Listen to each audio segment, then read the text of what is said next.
আলাইকুম। এখন আমরা ব্যবধান নির্ণয় করব। তো পরীক্ষার মধ্যে এভাবে একটা প্রশ্ন থাকবে যে নিচের উপাত্ত হতে গড় ব্যবধান নির্ণয় করো। তো গড় ব্যবধানের উপাত্তগুলো দেওয়া আছে 9, 7, 5, 4, 8, 12, 6, 10। তো এটা এখন আমরা সমাধান করব।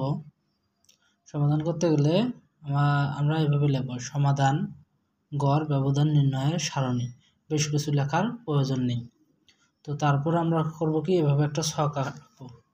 ছক আঁকার পর আমরা এই ক্রম অনুসারে সাজাবো।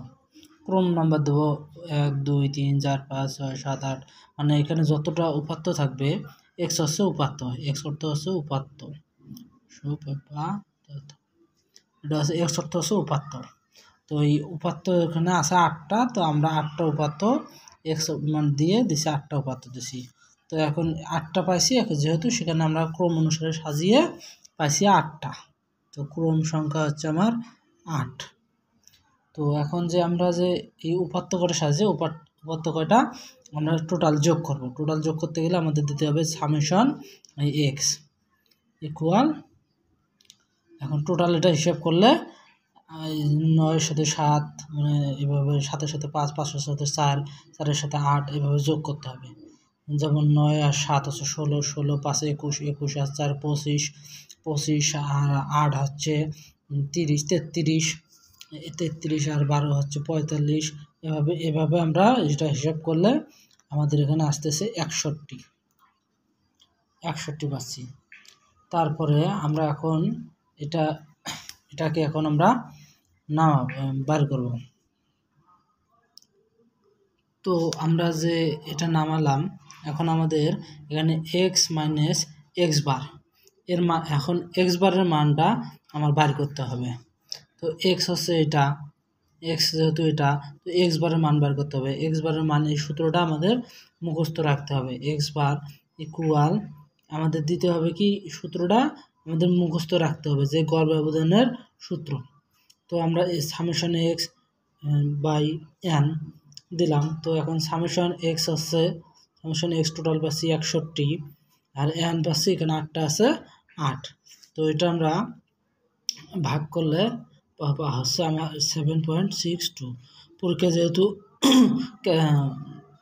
মোবাইল ফোন নিয়ে যেতে দেবে না, সেহেতু এটা আমাদের ক্যালকুলেটরে করতে হবে। এটা আমার আগের করা আছে, করেছিলাম, সেজন্য আমি এখানে উঠাইলাম। তো এখন আমরা এই এক্স মাইনাস এক্স বারের মান বার করব। তো এক্স বার পাইলাম। তো এখন এক্স মাইনাস এক্স বার এটা এখন করব। তো এক্স হচ্ছে 9 আর এক্স মাইনাস এক্স বার এটা হচ্ছে পরম মান, এটার অর্থ হচ্ছে পরম মান। তো এখন আমরা পাইলাম, এখন এই 9-এর সাথে 7 মানে ইন্টু 7.62 এটা বিয়োগ করতে হবে। যেহেতু বিয়োগ আছে, বিয়োগ করতে হবে, এটা আমাদের মনে রাখতে হবে।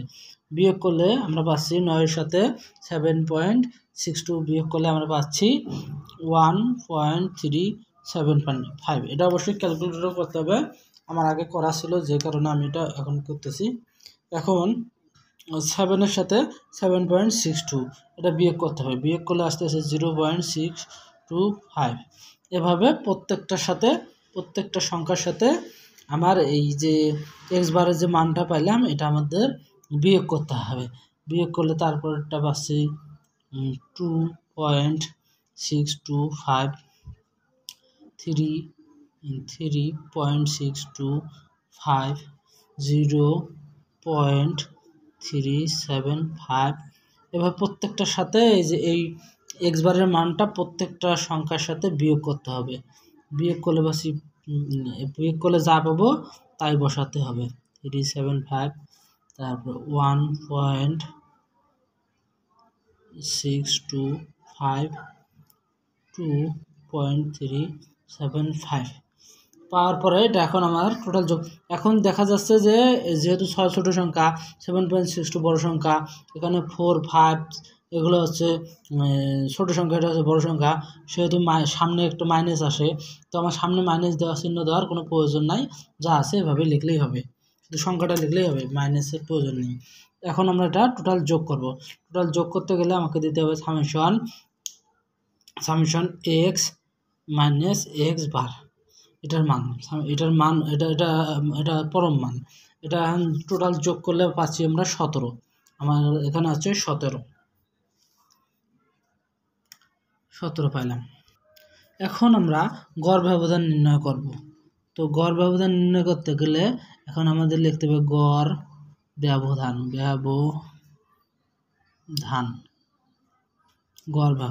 গড় ব্যবধানের সূত্র হচ্ছে গড় ব্যবধান MD equal summation X minus X bar by N. এই সূত্রটা আমার মুখস্থ রাখতে হবে, আমাদের সবার এটা মুখস্থ রাখতে হবে।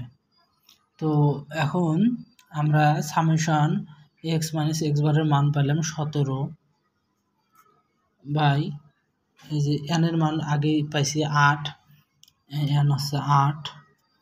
এখন এটাকে ভাগ করলে পাচ্ছি আমরা 2125।